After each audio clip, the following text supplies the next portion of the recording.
Welcome back to our channel. It's Content Canvas. ಇವತ್ತಿಂದ like ಒಂದು episodes ಥರ ಮಾಡೋಣ ಅಂತ ಅನ್ಕೊಂಡಿದ್ದೀವಿ. ಬಟ್ ಅದು ನಿಮಗೆ ಕೂತ್ಕೊಂಡು ಕಥೆನ ಹೇಳಿದರೆ ಅಫ್ಕೋರ್ಸ್ ಯಾರಿಗೆ ಆದ್ರೂ ಬೋರ್ ಆಗುತ್ತೆ, ಎಷ್ಟು ಜನಕ್ಕೆ ಇಂಟ್ರೆಸ್ಟ್ ಬರಲ್ಲ.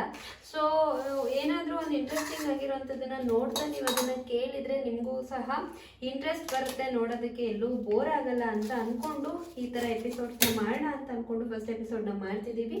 ಇನ್ ಕೇಸ್ ನೀವು ಇದಕ್ಕೆ ಒಂದೊಳ್ಳೆ ಪ್ರೀತಿ ಸಪೋರ್ಟ್ ಈ ಥರ ಕೊಟ್ಟರೆ ಖಂಡಿತವಾಗ್ಲೂ ನಾನು ಇದನ್ನು ಕಂಟಿನ್ಯೂ ಮಾಡ್ತೀನಿ. ಇವತ್ತು ನಾನು ಕ್ಯಾಬೇಜಲ್ಲಿ ಗೋಬಿನ ಮಾಡ್ತಿದ್ದೀನಿ. ಇದು ನಮ್ಮ ಅಕ್ಕನ ಮನೆಯಲ್ಲಿ, ನನ್ನ ಕಸಿನ್ ಮನೆಯಲ್ಲಿ, ಅವ್ರ ಮನೆಯಲ್ಲೇ ಬೆಳೆದಿದ್ದು, ಹಾಗಾಗಿ ಕೊಟ್ಟು ಕಳಿಸಿದ್ದಾಳೆ. ಸೊ ಅದನ್ನು ತುಂಬಾ ಇದೆ, ಪಲ್ಯಕ್ಕೆ ಇಷ್ಟೊಂದು ಯೂಸ್ ಮಾಡಲ್ಲ ಅಂತ ಅಂದ್ಬಿಟ್ಟು ಸ್ವಲ್ಪ ಗೋಬಿ ಮಾಡೋಣ ಅಂತ ಮಾಡ್ತಾ ಇದ್ದೀನಿ. ಸೊ ಗೋಬಿ ಮಾಡೋದ್ರ ಜೊತೆಗೆ ಕೆಲವೊಂದಿಷ್ಟು ನನ್ನ ತಲೆಯಲ್ಲಿರೋ ಥಾಟ್ಸ್ನ ನಿಮ್ಮ ಜೊತೆ ಶೇರ್ ಮಾಡಿಕೊಂಡು ಮಾಡೋಣ ಅಂತ ಅಂದ್ಕೊಂಡಿದ್ದೀನಿ. ಏನಂತ ಅಂದರೆ, ಇವಾಗ ನಾನು ಇವತ್ತು ಮಾತಾಡ್ತಿರೋ ಟಾಪಿಕ್ ಬಂದು ಹೆಣ್ಮಕ್ಳ ಬಗ್ಗೆ. ಹೆಣ್ಮಕ್ಳು ಅಂತ ಅಂದರೆ ಫೆಮಿನಿಸಮ್ ಅಲ್ಲ, ಫೆಮಿನಿಸ್ಟ್ ಥರ ಮಾತಾಡ್ತಿಲ್ಲ. ನೀವು ಗೋಬಿ ಮಾಡ್ಕೊಳ್ಳೋದಕ್ಕೆ ತುರ್ಕೊಂಡಾದ್ರೂ ಮಾಡ್ಬೋದು, ಇಲ್ಲ ಈ ರೀತಿ ಸಣ್ಣದಾಗಾದ್ರೂ ಹೆಚ್ಚಿಟ್ಕೋಬೋದು. ತುರಿದ್ರೆ ನೀರು ಬಿಡುತ್ತಲ್ವಾ, ಸೊ ನಿಮಗೆ ಬೇಕಾಗಲ್ಲ ನೀರು ಜಾಸ್ತಿ ಪೇಸ್ಟ್ ಮಾಡ್ಕೊಳ್ಳೋದಕ್ಕೆ. ಬಟ್ ನನಗೆ ಇವಾಗ ಅಷ್ಟು ಟೈಮ್ ಇಲ್ಲ, ನಾನು ಆ ಥರ ತುರಿದ್ಬಿಟ್ಟು ನಾನು ಮಾತಾಡಿದರೆ ನಿಮಗೆ ಕೇಳೋದಿಲ್ಲ ಅಂತ ಅಂದ್ಬಿಟ್ಟು ನಾನು ಕಟ್ ಮಾಡ್ತಿದ್ದೀನಿ. ಸೊ ಹೆಣ್ಮಕ್ಳು ವಿಷಯದಲ್ಲಿ ಇವಾಗ ತುಂಬ ಟ್ರೆಂಡ್ ಕ್ರಿಯೇಟ್ ಆಗಿಬಿಟ್ಟಿದೆಲ್ಲ. ಏನಂತ ಅಂದರೆ, ಅಪ್ಪಂಗೆ ಮೊದಲನೇ ಮಗು ಹೆಣ್ಪಾಪುನೇ ಆಗಬೇಕು ಅಂತ ತುಂಬ ಆಸೆ ಪಡ್ತಾರೆ.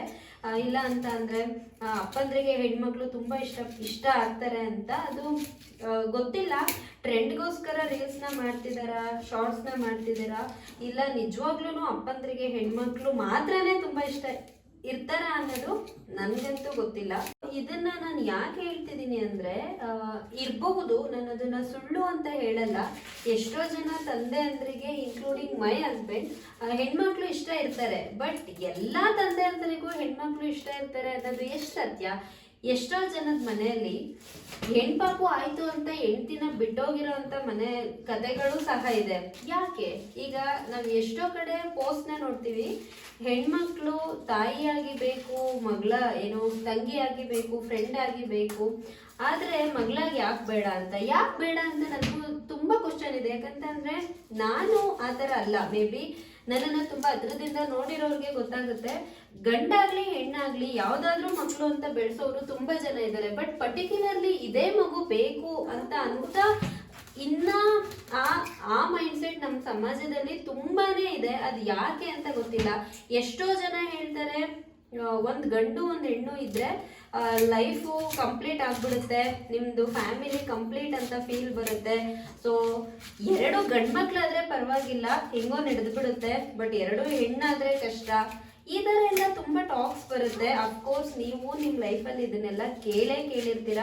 ಎಷ್ಟೋ ಜನ ಧೈರ್ಯವಾಗಿ ಈ ಥರ ಸಿಚುವೇಶನ್ ಬಂದಾಗ ನಿಂತು ಮಾತಾಡಿರ್ತೀರ. ಇನ್ನು ಎಷ್ಟೋ ಜನಕ್ಕೆ ಅಯ್ಯೋ ಹೌದಲ್ವಾ, ಮೇ ಬಿ ತಾಯಿಯಂದ್ರ ಮನ್ಸಲ್ಲಿ ಇರಲ್ಲ ಅನ್ಸುತ್ತೆ, ನನ್ಗೆ 2 ಹೆಣ್ಮಕ್ಳು ಆಗ್ಬಿಟ್ಟಿದಾರಲ್ವಾ ಅಂತ. ಬಟ್ ಸಮಾಜ ಹೇಳಿ ಹೇಳಿ ಹೇಳಿ ಅದನ್ನ ತಾಯಿ ಮನ್ಸಲ್ಲೂ ಕೂರಿಸ್ತಾರೆ ಅನ್ಸುತ್ತೆ, 2 ಹೆಣ್ಮಕ್ಳು ಆಗ್ಬಿಟ್ಟಿದ್ದಾರೆ ಅಂತ. ನಾನು ಹೇಳೋದು, ಹೆಣ್ಮಕ್ಳಾದ್ರೆ ಏನ್ ತಪ್ಪು ಅಂತ. ಅಫ್ಕೋರ್ಸ್ ನಾವು ಗಂಡ್ಮಕ್ಳು 25 ವರ್ಷದ ತನಕ ನಾವೇ ನೋಡ್ಕೋಬೇಕು. ಇನ್ನ ಎಷ್ಟೋ ಗಂಡ್ಮಕ್ಳು ಹೇಳಿದ್ ಕೇಳಿಲ್ಲ ಅಂದ್ರೆ ಅವ್ರ ಜೀವನ ಪೂರ್ತಿ ನಾವೇ ನೋಡ್ಕೋಬೇಕು. ಆ ಥರನೂ ಎಷ್ಟೋ ಅಪ್ಪ ಅಮ್ಮ ಇಲ್ವಾ? ಇವಾಗ ಎಷ್ಟೋ ಅಪ್ಪ ಅಮ್ಮ ಗಂಡ್ಮಕ್ಳು ಮನೇಲಿ ಏನೂ ದುಡಿದೆ ತಗೋಬರ್ದೆ ಅದನ್ನ ಅಪ್ಪ ಅಮ್ಮನೇ ಇನ್ನ ನೋಡ್ಕೋತಿದ್ದಾರೆ. ಆದ್ರೂ ಗಂಡ್ಮಗ ಅಲ್ವಾ ಅನ್ನೋದೊಂದು ಫೀಲ್ ಇರುತ್ತೆ ಅವ್ರಿಗೆ. ಅದೇ ಹೆಣ್ಮಕ್ಳು ಅಪ್ಪ ಅಮ್ಮಗೋಸ್ಕರ, ಫ್ಯಾಮಿಲಿಗೋಸ್ಕರ ಎಷ್ಟೇ ಮಾಡ್ತಿರ್ತಾರೆ. ಬಟ್ ಮದ್ವೆ ಆಗಿ ಹೊರಗಡೆ ಕಳ್ಸಿದ್ಮೇಲೆ ಎಷ್ಟೋ ಮನೇಲಿ ಅವಳನ್ನ ತವ್ರ ಮನೆಯವಳು ಅನ್ನೋ ಒಂದು ಭಾವನೆಯಲ್ಲೇ ಸೇರಿಸ್ಕೊಳಲ್ಲ. ಅವಳು ಏನೇ ಆದ್ರೂ ಹೊರಗೆ ನೋಡು ಅಂತ ಹೇಳಕ್ ಸ್ಟಾರ್ಟ್ ಮಾಡ್ಬಿಡ್ತಾರೆ. ಇದು ಎಷ್ಟು ಸರಿ ಅಂತ ನನಗೆ ಗೊತ್ತಿಲ್ಲ. ಇನ್ನ ಎಷ್ಟೋ ಜನಕ್ಕೆ ಈ ನಮ್ಗೆ ಗಂಡಾಗ್ಲಿ ಹೆಣ್ಣಾಗ್ಲಿ ಯಾವ ರೀತಿ ಹುಡ್ತಾರೆ ಅನ್ನೋದು ಗೊತ್ತಿಲ್ಲ ಅನ್ಸುತ್ತೆ. ಸೊ ಕ್ಯಾಬೇಜ್ನ ಫುಲ್ ಕಟ್ ಮಾಡಾಗಿದೆ. ಇವಾಗ ಇದಕ್ಕೆ ಸ್ವಲ್ಪ ಮೈದಾ ಹಿಟ್ಟು, ಸ್ವಲ್ಪ ಕಾರ್ನ್ಫ್ಲೋರ್, ಸ್ವಲ್ಪ ಅಕ್ಕಿ ಹಿಟ್ಟು, ಹಾಗೇನೆ ಖಾರಕ್ಕೆ ಅಚ್ಕಾರದ ಪುಡಿ ಮತ್ತೆ ಗರಂ ಮಸಾಲ ಪುಡಿ, ಮತ್ತೆ ಅದ್ರ ಜೊತೆಗೆ ಸ್ವಲ್ಪ ಶುಂಠಿ ಬೆಳ್ಳುಳ್ಳಿ ಪೇಸ್ಟ್ನ ಹಾಕೊಂಡು ಬಂದ್ಬಿಡೋಣ. ಸೊ ಅದಕ್ಕೆ ಮಿಕ್ಸ್ ಮಾಡಿಕೊಂಡ್ರೆ ನಮಗೆ ಏನು ಗೋಬಿನ ಕರಿಯೋದಕ್ಕೆ ರೆಡಿ ಆಗುತ್ತೆ. ನಾನು ಶುಂಠಿ ಬೆಳ್ಳುಳ್ಳಿ ಪೇಸ್ಟ್ ಅಷ್ಟಾಗಿ ರೆಡಿ ಮಾಡಿ ಇಟ್ಕೊಳ್ಳಲ್ಲ, ಎಲ್ಲದಕ್ಕೂ ರುಬ್ಬೋದಕ್ಕೆ ಹಾಕೋದ್ರಿಂದ ನಂತರ ಇವಾಗ ರೆಡಿ ಇಲ್ಲ. ಹಾಗಾಗಿ ಸ್ವಲ್ಪ ಶುಂಠಿ ಮತ್ತು ಬೆಳ್ಳುಳ್ಳಿನ ಹಾಕ್ಕೊಂಡು ಹೆಚ್ಕೊತಿದ್ದೀನಿ.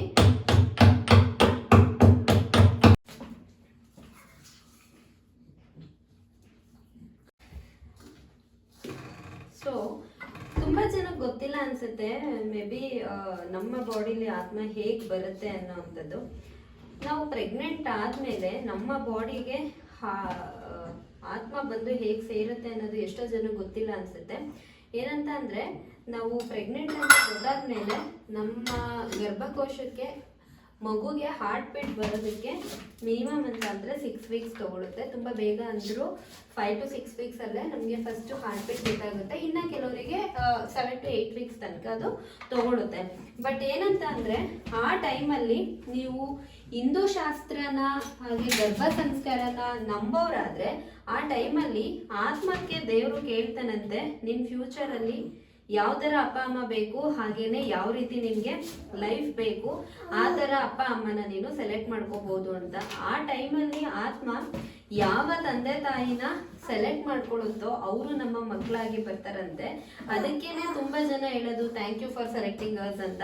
ಅದು ಆ್ಯಕ್ಚುಲಿ ತುಂಬಾ ನಿಜ. ಹಾಗೇನೆ ನಮ್ಮ ಲೈಫಲ್ಲಿ ಅವರಿಂದ ಏನೋ ಒಂದು ಫುಲ್ಫಿಲ್ ಆಗೋವಂಥದ್ದು ಇರುತ್ತೆ. ಅದಕ್ಕೋಸ್ಕರನೇ ನಮಗೆ ಏನಾಗೋವಂಥದ್ದು, ನಮಗೆ ಗಂಡು ಹೆಣ್ಣು ಅನ್ನೋದು ತೀರ್ಮಾನ ಆಗುವಂಥದ್ದು. ಇವಾಗ ಇಷ್ಟು ರೆಡಿ ಇದೆ, ಇಷ್ಟು ಸಾಕಾಗುತ್ತೆ ಅಂತ ಅನ್ಕೊಂಡಿದ್ದೀನಿ. ನಂದು ಇದು ಫಸ್ಟ್ ಟೈಮ್ ನಾನು ಮಾಡ್ತಿರೋದು. ಇದು ಈ ಥರ ಉಂಡೆ ಬರ್ತಾ ಇದೆ, ಎಣ್ಣೆಗೆ ಕರಿಯೋದಕ್ಕೆ ಚೆನ್ನಾಗಿ ಬರುತ್ತೆ. ರೇಷ್ಮ ಹೀಗಿರುವಾಗ ನಾನು ಇದನ್ನ ನೆಕ್ಸ್ಟು ಫ್ರೈದು ಇದು ಫ್ರೈ ಮಾಡಿದ ಮೇಲೆ ಬೇಕಾಗುವ ಮಸಾಲೆಗೆ ಒಂದು 3 ಮೆಣಸಿನ್ಕಾಯಿ ಮತ್ತು 1-2 ಈರುಳ್ಳಿನ ಕಟ್ ಮಾಡ್ಕೊತಿದ್ದೀನಿ. ಸೊ ನಾನು ಹೇಳೋದು ಗಂಡು ಹೆಣ್ಣು ಅಂತಲ್ಲ, ಹಂಗಂತ ಗಂಡಿದ್ದ ತಕ್ಷಣ ಬ್ಯಾಡ್, ಬೇಬಿ ಗರ್ಲ್ ಅಂತ ತುಂಬ ಒಳ್ಳೇದು ಅಂತ ನಾನು ಹೇಳ್ತಿಲ್ಲ. ಆಗೋ ತನಕ ಪ್ರೆಗ್ನೆಂಟಲ್ಲಿದ್ದಾಗ ಆಸೆ ಪಡೋದು ತಪ್ಪಲ್ಲ, ಖುಷಿ ಪಡಿ. ಯಾವುದೋ ಒಂದು ಬೇಕು ಅಂತ ಆಸೆ ಪಡೋದು ತಪ್ಪಿರಲ್ಲ. ಬಟ್ ಆದ್ಮೇಲೂ ಇದಾಗಬೇಕಿತ್ತು ಅದಾಗಬೇಕಿತ್ತು ಅಂತ ಹೇಳೋದು ನಿಮ್ಮ ಪ್ರಕಾರ ಎಷ್ಟು ಸರಿ? ಕೆಲವ್ರಿಗೆ ಎಷ್ಟೋ ಜನದ ಮನೆಯಲ್ಲಿ ಹೆಣ್ಮಕ್ಳಿಗೆ ಮಾತಾಡುವಂಥ ಅಧಿಕಾರನೇ ಇನ್ನೂ ಇರಲ್ಲ. ಅದು ಗಂಡನಿಂದನೂ ಆಗಿರ್ಬೋದು, ಅತ್ತೆ ಮಾವನಿಂದನೂ ಆಗಿರ್ಬೋದು. ಸೊ ಹಂಗಿದ್ದಾಗ ಪಾಪ ಹುಡುಗಿ ಯಾರಿಗೆ ಅಂತ ಹೇಳ್ಕೊತಾಳೆ ಅವಳಿಗಿರೋ ನೋವನ್ನ. ಅದರಲ್ಲೂ ಫಸ್ಟು ಪಾಪು ಗಂಡಿದ್ರೆ ಓಕೆ ಅಂತೆ ಬಟ್ ಫಸ್ಟ್ನೇದು ಹೆಣ್ಣು ಪಾಪು ಆಗ್ಬಿಟ್ರೆ ತುಂಬ ಪ್ರಾಬ್ಲಮ್ ಅಂತೆ. ಆಮೇಲೆ ಎರಡನೇದ್ರಲ್ಲಿ ಏನಂದರೆ, ಮೊದಲನೇದು ಗಂಡು ಪಾಪು ಇದ್ದಾಗ ಬಿಡು ಯಾವುದಾದ್ರೂ ಆಯಿತು ಅನ್ನೋ ಥರ ಇರ್ತಾರೆ. ಬಟ್ ಫಸ್ಟ್ನೇದೇ ಬೇಬಿ ಗರ್ಲ್ ಆಗಿದ್ದಾಗ ಎರಡನೇ ಮಗು ಗಂಡೆ ಆಗಲಿ ಅಂತ ತುಂಬ ಜನ ಕೇಳ್ತಾರೆ. ತುಂಬ ವಿಯರ್ಡ್ ಆಗಿ ಮಾತುಗಳನ್ನ ಆಡ್ತಾರೆ. ಅದು ಎಷ್ಟು ಹರ್ಟ್ ಆಗುತ್ತೆ ಅಂತ ಅಂದರೆ, ಎಷ್ಟೋ ಜನಕ್ಕೆ ಮೇ ಬಿ ಡೆಲಿವರಿ ಆದಮೇಲೆ ಎರಡನೇದು ಬೇಬಿ ಗರ್ಲ್ ಅಂತ ಹೇಳ್ಕೊಳಕ್ಕೇನೆ ಹಿಂದೆ ಮುಂದೆ ನೋಡ್ತಾರೆ ಅನಿಸುತ್ತೆ. ಯಾಕಂದರೆ ನಮ್ಮನ್ನು ಇವಾಗ ಯಾವ ರೀತಿ ಜಡ್ಜ್ ಮಾಡ್ತಾರೆ ಅನ್ನೋ ಭಯ ಅವ್ರಿಗೂ ಬರುತ್ತೆ ಅನಿಸುತ್ತೆ. So we all should stop this ಅಂತ ಅನಿಸುತ್ತೆ. ಇವಾಗ ನಾವೆಲ್ಲರೂ ಎಜುಕೇಟೆಡ್ಸ್ ಆಗಿದ್ದೀವಿ, ಎಲ್ರಿಗೂ ಗೊತ್ತು ಗಂಡು ಮಗು ಆಗಲಿ ಹೆಣ್ಮಗು ಆಗಲಿ ನಮ್ಮ ಜೊತೆ ಅವ್ರಿಗೆ ಎಷ್ಟು ದಿನ ಬೇಕು ಅಷ್ಟು ದಿನ ಮಾತ್ರನೇ ಇರ್ತಾರೆ ಅಂತ. ಯಾಕಂತ ಅಂದರೆ ಇವಾಗ ಎಲ್ರಿಗೂ ಕನಸುಗಳಿರುತ್ತೆ. ಸೊ ಗಂಡು ಮಕ್ಕಳು ಯಾರೂ ಹೊರಗೋಗಿ ಓದಲ್ಲ ಅನ್ನೋದಿಲ್ಲ, ಹೆಣ್ಮಕ್ಳು ಮನೆಯಲ್ಲೇ ಇರ್ತಾರೆ ಅನ್ನೋದಿಲ್ಲ. ಸೊ ಹಿಂಗಿದ್ದಾಗ ಯಾಕೆ ಇಷ್ಟೊಂದು ಡಿಫ್ರೆನ್ಶಿಯೇಟ್ ಮಾಡೋದು ಅಂತ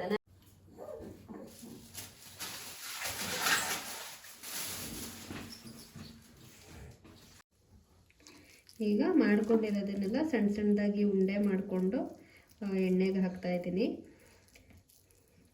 ನನಗೆ ಕೆಲವೊಂದು ಸಲ ಅನಿಸುತ್ತೆ, ಒಂದು ಮನೇಲಿ ಇಬ್ಬರು ಹೆಣ್ಮಕ್ಳು ಇದ್ಬಿಡ್ಬೇಕು, ಇಲ್ಲ ಇಬ್ಬರು ಗಂಡು ಮಕ್ಳು ಇದ್ಬಿಡ್ಬೇಕು, ಇಲ್ಲ ಗಂಡು ಹೆಣ್ಣು ಇಬ್ಬರು ಇದ್ದರೆ ಅಪ್ಪ ಅಮ್ಮ ಇಬ್ರು ಒಂದೇ ಥರ ನೋಡ್ಕೊಳ್ಳೋರಾಗಿರಬೇಕು. ಅದು ಬಿಟ್ಟು ಚಿಕ್ಕ ವಯಸ್ಸಿಂದನೇ ಗಂಡು ಮಕ್ಕಳಿಗೆ ಏನೇ ಅಧಿಕಾರ ಇದ್ರೂ ಅದು ಗಂಡು ಮಗುಂದೇನೆ, ಇದೆಲ್ಲ ನಿಂದೇನೆ ಅಂತ ಹೇಳ್ಕೊಂಡು ಬೆಳೆಸೋದು, ಹೆಣ್ಮಕ್ಳನ್ನ ಒಂದು ಯಾವ ರೀತಿ ಗೌರವ ಕೊಡಬೇಕು ಅನ್ನೋದು ಸಹ ಒಂದು ಮಿನಿಮಮ್ ಬೇಸಿಕ್ ಸೆನ್ಸ್ ಇಲ್ಲದೆ ಕೆಲವೊಬ್ಬರನ್ನ ಬೆಳೆಸ್ಬಿಟ್ಟಿರ್ತಾರೆ. ಸೊ ಅವ್ರುಗಳಿಗೆ ಅವ್ರದ್ದೇ ಹೆಚ್ಚು ಅನ್ನೋ ದುರಹಂಕಾರ ಜಾಸ್ತಿ ಇರುತ್ತೆ ಜೀವನದಲ್ಲಿ. ಆ ಥರ ಇದ್ದರೆ ಅವ್ರ ಜೊತೆ ಇರೋರು ಎಷ್ಟು ಟಾಕ್ಸಿಕ್ ಒಂದು ಜನದ ಜೊತೆ ಜೀವನ ಮಾಡ್ತಿದ್ದೀವಿ ಅಂತ ಅನ್ಸುತ್ತಲ್ವಾ. ಸೊ ನಮ್ಗಳ ಸುತ್ತಮುತ್ತನೂ ಇರ್ತಾರೆ, ಎಷ್ಟೋ ಸಲ ನಾವು ನಮ್ಮವ್ರಲ್ವಾ ಬಿಡು ಅಂತ ತಡ್ಕೊಂಡು ಬರ್ತಿರ್ತೀವಿ. ಬಟ್ ಎಷ್ಟು ದಿನ ಅಂತ ಸಹಿಸ್ಕೊಳಕ್ಕಾಗತ್ತಲ್ವಾ. ಒಂದಲ್ಲ ಒಂದಿನ ನಾವು ಮಾತಾಡಲೇಬೇಕಾಗುತ್ತೆ. ನಮಗಿದೆಲ್ಲ ಸರಿ ಹೋಗ್ತಿಲ್ಲ ಅಂತ ನಾವು ಅದಕ್ಕೆ ಸ್ಟ್ಯಾಂಡ್ ತಗೊಳ್ಳೇಬೇಕಾಗತ್ತೆ. ನಾನೀಗ ಮಾತಾಡ್ತಿರೋದು ಯಾವುದೂ ನಂದು ಓನ್ ಎಕ್ಸ್ಪೀರಿಯನ್ಸ್ ಅಲ್ಲದೆ ಇದ್ರೂ ನನ್ನ ಸುತ್ತಮುತ್ತ ಎಷ್ಟೋ ಜನರು ಜೀವನದಲ್ಲಿ ಇದು ಆಗ್ತಿರೋದನ್ನು ನೋಡ್ತಿರ್ತೀನಿ.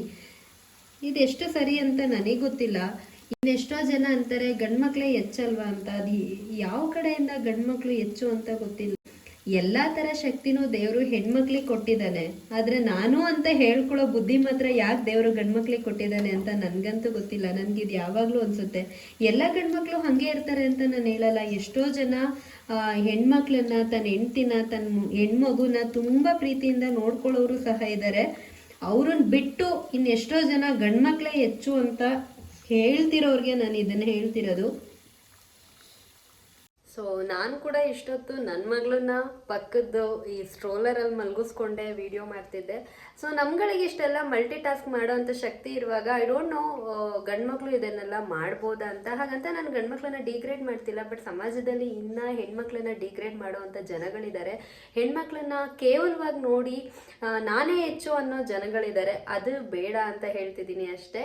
ಸೊ ನಿಮಗೆ ಇದೇ ಥರ ಎಪಿಸೋಡ್ಸ್ ನೆಕ್ಸ್ಟ್ ಬೇಕು ಅಂತ ಅಂದರೆ please comment below, so that ನನಗೂ ಒಂದು ಇನ್ಸ್ಪಿರೇಷನ್ ಸಿಗುತ್ತೆ. ಹಾಗೇನೆ ನೆಕ್ಸ್ಟ್ ಯಾವ ವಿಷಯದ ಬಗ್ಗೆ ಮಾತಾಡಬೇಕು ಅಂತ ನಿಮ್ಗೇನಾದರೂ ಅನಿಸಿದ್ರೆ ನೀವು ಅದನ್ನು ನನಗೆ ತಿಳಿಸ್ಬೋದು. ನಾನು ಅದ್ರ ಬಗ್ಗೆ ಮಾತಾಡ್ತಾ ಯಾವುದಾದ್ರೂ ಒಂದು ಇಂಟ್ರೆಸ್ಟಿಂಗ್ ರೆಸಿಪಿನ ನಾನು ತೋರಿಸ್ತಾ ನಾನು ಮಾತಾಡ್ತೀನಿ. But sorry for today's recipe, ನಾನು ಇದನ್ನು ಕಂಟಿನ್ಯೂ ಮಾಡೋಕ್ಕಾಗ್ತಿಲ್ಲ ಸಿನ್ಸ್ ಮೈ ಮಗಳು ಅದನ್ನು ಬಿಡ್ತಿಲ್ಲ. ಇನ್ನೊಂದು ವಿಡಿಯೋದಲ್ಲಿ ಇನ್ನೊಂದು ಇಂಟ್ರೆಸ್ಟಿಂಗ್ ಟಾಪಿಕ್ ಜೊತೆ ನಾವು ಸಿಗೋಣ ಅಂತ ಹೇಳ್ತಾ thank you so much and love you all.